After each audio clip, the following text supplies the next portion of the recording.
வணக்கம். இன்னைக்கு ம், கொஞ்சம் கனத்த மனசோட தான் இந்த உரையாடல ஆரம்பிக்கிறோம். நம்ம தென்னிந்திய திரையுலகத்துல, குறிப்பா தமிழ் சினிமாவுல ரொம்ப முக்கியமான நெறைய பேரால் நேசிக்கப்பட்ட ஒரு நகைச்சுவை நடிகர் ரோபோ சங்கர் அவர்கள் திடீர்னு மறைஞ்சிட்ட செய்தி நம்ம எல்லாரையும் ரொம்ப பாதிச்சிருக்கு. ஆமா, நிச்சயமா. நீங்க எங்க கூட பகிர்ந்துகிட்ட அந்த கட்டுரை, ரோபோ சங்கர் ஒரு ஹாஸ்ய கலாகாருக்கு விராசத், அதாவது ஒரு நகைச்சுவை கலைஞனின் மரபு. இது அவருடைய பயணம், அவருடைய தாக்கம் இதெல்லாம் பத்தி பேசுது. ம். இன்னைக்கு இந்த கட்டுரைய வச்சு ரோபோ சங்கர் அப்படிங்கிற கலைஞரை பத்தியும், அவர் விட்டுட்டு போன அந்த வெற்றிடத்தை பத்தியும், குறிப்பா அவர் என்ன மாதிரியான தாக்கத்தை ஏற்படுத்தினார் அப்படிங்கறதையும் கொஞ்சம் ஆழமா பார்க்கலாம்னு நினைக்கிறோம். இது ஒரு இரங்கல் செய்தி அலசல் மட்டும் இல்ல. இல்ல. இந்த கட்டுரை அவரை எப்படி பாக்குது, அவருடைய பங்களிப்பை எப்படி மதிப்பிடுதுன்னு புரிஞ்சுக்க முயற்சிப்போம். கரெக்ட். இது சினிமா ரசிகர்களுக்கு, முக்கியமா தமிழ் சினிமா ரசிகர்களுக்கு ஒரு பெரிய அதிர்ச்சி தான். நீங்க சொன்ன மாதிரி இது வெறும் செய்தியை தாண்டி அந்த கட்டுரை ஒரு கலைஞரோட வாழ்க்கை, அவரோட கலை பயணம், அவர் எப்படி மக்களோட கனெக்ட் ஆனாரு, என்ன விட்டுட்டு போயிருக்காருன்னு பேச முயற்சி பண்ணுது. ஆமா. சோ அந்த வகையில இந்த கட்டுரையை நம்ம கொஞ்சம் விரிவாவே பார்க்கலாம். சரி, அப்போ முதல்ல அந்த அடிப்படை விஷயங்கள்ல இருந்து ஆரம்பிக்கலாம். கட்டுரை என்ன சொல்லுதுன்னா, ரோபோ சங்கர் அவரோட 46வது வயசுல காலமாயிட்டாரு. ரொம்ப இளம் வயது. ஆமா. அதுவும் ஒரு படப்பிடிப்பு தளத்துல வேலையில இருக்கும்போது திடீர்னு மயங்கி விழுந்து அப்புறம் ஹாஸ்பிட்டல் கூட்டிட்டு போயிருக்காங்க. ஆனா சிகிச்சை பலன் அளிக்கலன்னு கட்டுரை சொல்லுது. ரொம்ப சீக்கிரமா, அதுவும் அவர் வேலையை செஞ்சுட்டு இருக்கும்போதே போயிட்டாரேங்கிற அந்த வருத்தத்தை கட்டுரை நல்லா அழுத்தி சொல்லுது. இதுல ரெண்டு விஷயம் கவனிக்கணும். அத கட்டுரையும் சொல்லுது பாருங்க. ஒன்னு, வயசு 46ங்கிறது கலைத்துறையில ரொம்ப ஆக்டிவா இருக்கிற ஒரு ஸ்டேஜ். ஆமா. இன்னொன்னு, அவர் தன்னோட வேலையை செஞ்சுட்டு இருக்கும்போது, அதாவது படப்பிடிப்புல இருக்கும்போது இது நடந்திருக்கு. இது அந்த கட்டுரையோட பார்வையில ஒரு கலைஞன் கடைசி வரைக்கும் தன்னோட வேலைக்கு எவ்வளவு அர்ப்பணிப்போட இருந்தாருங்கிறத காட்டுது. அது மட்டும் இல்லாம இந்த செய்தியோட அந்த திடீர் தன்மை, அந்த அதிர்ச்சி, அதையும் இது கூட்டுது. ஆமா, அந்த அதிர்ச்சி தான் பெருசா இருக்கு. பொதுவாவே சினிமா துறையில இந்த மாதிரி திடீர்னு நடக்கிற விஷயங்கள் சக கலைஞர்கள் மத்தியிலையும் ரசிகர்கள் மத்தியிலும் பெரிய தாக்கத்தை ஏற்படுத்தும். இந்த கட்டுரை அந்த அதிர்ச்சியை நமக்கு கடத்த முயற்சிக்குது. ஆமாம். சரி, இப்போ அவருடைய கலைப்பயணம் பத்தி கட்டுரை என்ன சொல்லுதுன்னு கொஞ்சம் பார்க்கலாம். தென்னிந்தியா, குறிப்பா தமிழ் சினிமாவுல ரொம்ப பிரியமான முக்கியமான ஒரு நகைச்சுவை நடிகர்னு சொல்றாங்க. அவருடைய சில தனித்துவமான விஷயங்களையும் கட்டுரை சுட்டி காட்டுது. ஒன்னு அவருடைய இம்பெக்கபிள் காமிக் டைமிங், அதாவது ஆமா, அந்த டைமிங் கரெக்டான நேரத்துல அந்த நகைச்சுவைய கச்சிதமா சொல்றது. இன்னொன்னு அவருடைய எனர்ஜி, திரையில அவர் வர்றப்போ ஒரு உற்சாகம், ஒரு ஆற்றல் இருக்குமே, ஓஹோ, அது அவரை தனிச்சு காட்டுச்சுன்னு கட்டுரை சொல்லுது. அந்த காமிக் டைமிங்ங்கிறது சும்மா டயலாக் பேசுறது இல்ல பாருங்க. அது முகபாவனை, உடல் மொழி, கூட நடிக்கிறவங்களோட எப்படி இன்டராக்ட் பண்றாரு, இது எல்லாம் சேர்ந்தது. கட்டுரை அதை இம்பெக்கபிள், குறைபாடற்றதுன்னு சொல்றது அது அவருக்கு ரொம்ப இயல்பா வந்த திறமைன்னு காட்டுது. ஆமா. அதே மாதிரி எனர்ஜி அல்லது ஆற்றல், சில பேர் ஸ்கிரீன்ல வந்தாலே ஒரு லைவ்லினஸ் இருக்கும்ல. ஆமா ஆமா. அந்த மாதிரி அது அந்த சீனுக்கே ஒரு பூஸ்ட் கொடுக்கும். கட்டுரை ஏன் இந்த ரெண்டு விஷயத்த முக்கியமா சொல்லுதுங்கிறது சுவாரஸ்யமா இருக்கு. ஒருவேளை இதுதான் அவருடைய பெரிய சக்சஸ்க்கு காரணமா இருந்துச்சுன்னு கட்டுரை நினைக்குதோ இருக்கலாம். அதோட மாறி அப்புறம் விஸ்வாசம், இந்த மாதிரி பெரிய ஹிட் படங்கள்ல அவரோட பங்கு முக்கியம்னு. ஆமா, ரெண்டுமே பெரிய படங்கள்.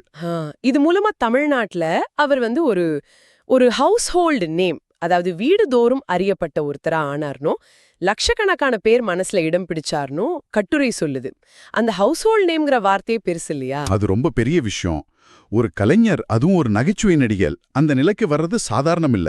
அது என்ன காட்டுதுன்னா, அவருடைய காமெடி ஒரு குறிப்பிட்ட குரூப்பை மட்டும் இல்லாம குழந்தைங்க இருந்து பெரியவங்க வரைக்கும் எல்லாரையும் போய் சேர்ந்திருக்கு. கரெக்ட். அது வெறும் புகழ் இல்ல, அது ஒரு பிணைப்பு. கட்டுரை அதைத்தான் லட்சக்கணக்கான இதயங்களில் இடம் பிடித்தார்னு சொல்லுது. அது நம்பர்ஸ் இல்ல, அது ஒரு எமோஷனல் அங்கீகாரம். ரொம்ப சரியா சொன்னீங்க. இந்த கட்டுரையிலிருந்து ஒரு முக்கியமான வரி நான் சொல்லணும்னு நினைக்கிறேன். அவரது நடிப்பு வெறும் நகைச்சுவை மட்டுமல்ல, அவை அனைத்து வயதினரையும் கவர்ந்த அரவணைப்பு, தொடர்பு படுத்தக்கூடிய தன்மை மற்றும் மகிழ்ச்சியை கொண்டிருந்தன. இது முக்கியம். இது அவருடைய காமெடியோட உள்ளடக்கத்தை பத்தி பேசுது. சும்மா சிரிக்க வைக்கிறது இல்லாம அதுல ஒரு வார்ம்த், ஒரு அரவணைப்பு, ரிலேட்டபிலிட்டி, நம்ம வாழ்க்கையோட பொருத்தி பார்க்குற மாதிரி ஒரு தன்மை, அப்புறம் ஜாய், ஒரு தூய்மையான மகிழ்ச்சி, இதெல்லாம் இருந்ததா கட்டுரை மதிப்பிடுது. இதோடைய ஸ்டைல புரிஞ்சுக்க உதவுதில்ல. நிச்சயமா. இங்கதான் விஷயம் இன்னும் கொஞ்சம் இன்ட்ரெஸ்டிங் ஆகுது. கட்டுரை யூஸ் பண்ற அந்த வார்த்தைகள், அரவணைப்பு, தொடர்பு படுத்தக்கூடிய தன்மை, மகிழ்ச்சி இது ரொம்ப முக்கியம். வெறும் சிரிக்க வைக்கிறது மட்டும் காமெடி இல்ல. அந்த சிரிப்பு எப்படிப்பட்டது? யாரையாவது காயப்படுத்துதா இல்ல எல்லாரையும் அரவணைச்சு போகுதா?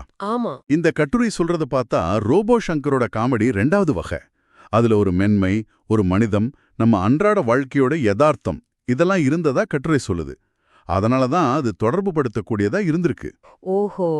மக்கள் அவங்க வாழ்க்கையில பார்க்குற ஆளுங்களையோ சூழ்நிலைகளையோ அவருடைய நடிப்புல பார்த்திருக்கலாம்.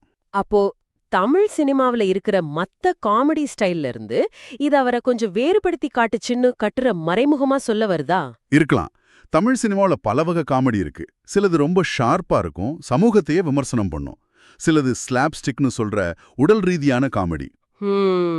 ஆனா இந்த கட்டுரை சொல்றத வச்சு பார்த்தா ரோபோ சங்கரோட ஸ்டைல் ஒரு மாதிரி குடும்பத்தோட பார்க்கக்கூடிய, எல்லாரையும் சேர்த்துக்கிற, மனசுக்கு இதமான ஒரு காமெடியா இருந்திருக்கு. அந்த அரவணைப்புங்கிற வார்த்தை அதை குறிக்குது. சரி சரி. அதனால தான் கட்டுரை சொல்ற மாதிரி எல்லா வயதினரோடும் அவரால கனெக்ட் பண்ண முடிஞ்சது. இது ஒரு பெரிய ப்ளஸ் பாயிண்ட். கட்டுரை இத அவருடைய ஒரு தனி முத்திரையா பாக்குது. ஸ்கிரீன்ல அவருடைய தாக்கம் இப்படின்னா, ஸ்கிரீனுக்கு பின்னால அவருடைய பர்சனாலிட்டி பத்தியும் கட்டுரை பேசுது. அவருடைய எளிமை, பணிவு, எப்பவும் சிரிச்ச முகம் இதெல்லாம் சொல்றாங்க. இது மாதிரி குணங்கள் அவரை இன்னும் மக்கள் கிட்ட கொண்டு சேர்த்ததுன்னு சொல்றாங்க. இது கவனிக்க வேண்டிய ஒரு பாயிண்ட் பாருங்க. ஒரு நடிகர் ஸ்கிரீன்ல ஒரு கேரக்டரா தெரிகிறார், ஆனா நிஜத்துல அவரோட குணம் எப்படிங்கிறது கூட மக்கள் மனசுல ஒரு தாக்கத்தை ஏற்படுத்தும். இந்த கட்டுரை என்ன சொல்லுதுன்னா, ரோபோ சங்கர் விஷயத்துல அவருடைய நிஜ வாழ்க்கை ஆளுமையும் அந்த எளிமை, பணிவு அவர் மேல ஒரு நல்ல எண்ணத்தை உண்டாக்கியிருக்கு. இவ்ளோ புகழ் வந்த பிறகும் இந்த குணங்களோட இருக்கிறது அது கொஞ்சம் கஷ்டம்தான். ஆமா. கட்டுரை அவர் இதுக்காக பாராட்டப்பட்டாருன்னு சொல்றது ரசிகர்கள் வெறும் நடிப்பு திறமையை மட்டும் பார்க்கல, மனுஷங்களோட இயல்பையும் மதிக்கிறாங்கன்னு காட்டுது. கட்டுரை ஏன் இதை சொல்லுது? ஒருவேளை ஸ்கிரீன்ல தெரிஞ்ச அந்த ரிலேட்டபிலிட்டிக்கும் நிஜ வாழ்க்கை சிம்பிளிசிட்டிக்கும் ஒரு தொடர்பு இருக்குன்னு நினைக்குதோ? அது நல்ல கேள்வி. கட்டுரை அவரை ஒரு நடிகர் மட்டுமல்ல, அவர் சென்ற இடமெல்லாம் சிரிப்பை பரப்பிய ஒரு உண்மையான என்டர்டெய்னர் அப்படின்னு சொல்லுது. ஆமா. அந்த என்டர்டெய்னர், அதாவது மகிழ்விப்பாளர், அந்த வார்த்தைக்கு இங்க ஒரு முக்கியத்துவம் இருக்கு. அது வெறும் நடிப்பு தொழிலை தாண்டி இயல்பாவே மத்தவங்கள சந்தோஷப்படுத்துற ஒரு குணம் அவர்கிட்ட இருந்ததா கட்டுரை சொல்லுது. ஆமா, உண்மையான என்டர்டெய்னருங்கிறது ஒரு நடிகரா இருக்கிறத விட கொஞ்சம் ஆழமான அர்த்தம் கொண்டது. அது ஒரு இயல்பு. மேடையில இருந்தாலும் சரி இல்லனாலும் சரி, தன்னோட இருப்பால, பேச்சால, அணுகுமுறையால சுத்தி இருக்கிறவங்களுக்கு ஒரு சந்தோஷத்தை கொடுக்கறது. கட்டுரை அவரை அப்படி சொல்றது மூலமா அவருடைய தாக்கம் வெறும் சினிமாக்குள்ள மட்டும் இல்ல, அது ஒரு பரந்த மனித தொடர்பா இருந்துச்சுன்னு சொல்ல வருது. அந்த எளிமையும் பணிவும் கூட இந்த உண்மையான என்டர்டெய்னர் தன்மையோட ஒரு பகுதியா இருந்திருக்கலாம். இதெல்லாம் சேர்ந்துதான் அவருடைய இழப்பு இவ்ளோ பெரிய தாக்கத்தை ஏற்படுத்தியிருக்கு. கட்டுரை சொல்ற மாதிரி சினிமா உலகமும் சரி, ஏகப்பட்ட ரசிகர்களும் சரி, ரொம்ப வருத்தத்துல இருக்காங்க. அவருடைய இழப்பு ஒரு பெரிய வெற்றிடம்தான், அதுல சந்தேகமே இல்ல. ஆனா இந்த கட்டுரை கடைசியா எதை முன்னிலைப்படுத்துதுன்னா, அவருடைய மரபுங்கிறது அவர் விட்டுட்டு போன சிரிப்பும் மகிழ்ச்சியும் தான். இதை நாம இன்னும் கொஞ்சம் பெரிய பார்வையில வச்சு பார்த்தா, ஒரு நகைச்சுவை நடிகரோட மரபு, லெகசி என்கிறது நிஜத்துல என்ன, அதை எப்படி அளக்கிறது? அது ஒரு நல்ல கேள்வி. பணம், அவார்டு, எத்தனை படம் பண்ணாருங்கிறதெல்லாம் ஒரு கணக்கு. ஆனா இந்த கட்டுரை சொல்ற பார்வை வேற.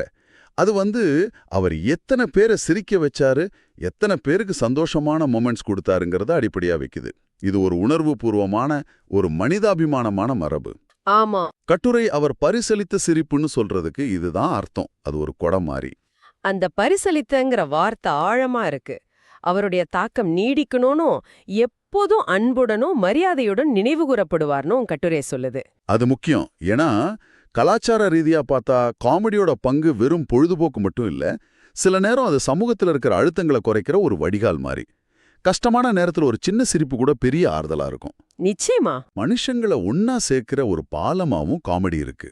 இந்த கட்டுரையோட பார்வையில ரோபோ சங்கர் மாதிரி கலைஞர்கள் இந்த சமூக பங்களிப்பை செஞ்சிருக்காங்க.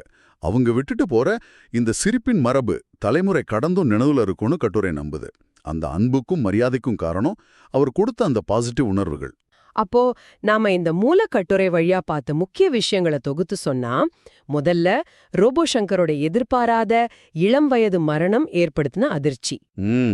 ரெண்டாவது, மாரி, விஸ்வாசம் மாதிரி படங்கள் மூலமா கிடைச்ச பரவலான அங்கீகாரம், அவருடைய வெற்றிகரமான கலைப்பயணம், அப்புறம் அவரோட தனித்துவமான காமெடி திறமை, குறிப்பா அந்த காமிக் டைமிங்கும் எனர்ஜியும். ஆமா. மூணாவதா, அவருடைய காமெடியோட தன்மை அது வெறும் கிண்டல் இல்லாம அரவணைப்பு, நம்மளோட தொடர்பு படுத்திக்கிற இயல்பு, மகிழ்ச்சி இதெல்லாம் கொண்டது. நாலாவதா, திரைக்கு பின்னால அவர் பழகின எளிமை, பணிவு, சிரிச்ச முகம் மாதிரி குணங்கள். அவர் ஒரு உண்மையான என்டர்டெய்னரா இருந்தது. சரி. கடைசியா, இது எல்லாத்தோட விளைவா அவர் விட்டுட்டு போன மரபு அது பணம், புகழ் இல்ல. ஆனா அவர் பரிசலிச்ச சிரிப்பும் மகிழ்ச்சியும் தான் அப்படிங்கறத இந்த கட்டுரை அழுத்தமா சொல்லுது. இந்த உரையாடலை கேட்டுட்டு இருக்கிற நீங்க, இந்த கட்டுரையில சொன்ன மாதிரி ரோபோ சங்கரோட அந்த பணி, அந்த அரவணைப்பு, தொடர்பு படுத்தக்கூடிய தன்மை, மகிழ்ச்சி தந்த காமெடி உங்க நினைவுகள்ல எப்படிப்பட்ட தருணங்களை உருவாக்கியிருக்கு? அவரோட எந்த சீன் இல்ல டயலாக் உங்க மனசுல நிக்குது? இங்க கட்டுரை யூஸ் பண்ண அந்த பரிசளித்தார், கிஃப்டட்ங்கிற வார்த்தை இருக்கு இல்லையா, அது ஒரு முக்கியமான கேள்வியை எழுப்புது பாருங்க. சொல்லுங்க. ரோபோ சங்கர் மாதிரி கலைஞர்களோட வேலை, குறிப்பா அவங்களோட காமெடி எப்படி நம்மளோட கூட்டு நினைவுகளை, கலெக்டிவ் மெமரிஸை உருவாக்குது. ஒரு கலைஞர் நம்ம கூட உடலால இல்லாட்டியும் கூட அவரோட கலைப்படைப்புகள், அவர் உருவாக்கின அந்த காமெடி மூமெண்ட்ஸ் அதெல்லாம் எப்படி தொடர்ந்து நமக்கு ஆறுதலையும் சில நேரம் எஸ்கேப் ஆக ஒரு இடத்தையும் சந்தோஷத்தையும் கொடுக்குது. ஆமா. இந்த கட்டுரை சொல்ற அவருடைய காமெடியோட அந்த தனித்துவமான விஷயங்கள், அந்த அரவணைப்பு, அந்த ரிலேட்டபிள் யதார்த்தம், இதுல எது உங்க தனிப்பட்ட நினைவுகள்ல ஆழமா பதிஞ்சிருக்கு? இத பத்தி நீங்க யோசிச்சு பார்க்கலாம். இந்த கட்டுரையின் கடைசி வரியோட இந்த ஆழமான பார்வைய நம்ம முடிச்சுக்கலாம். அவரது ஆன்மா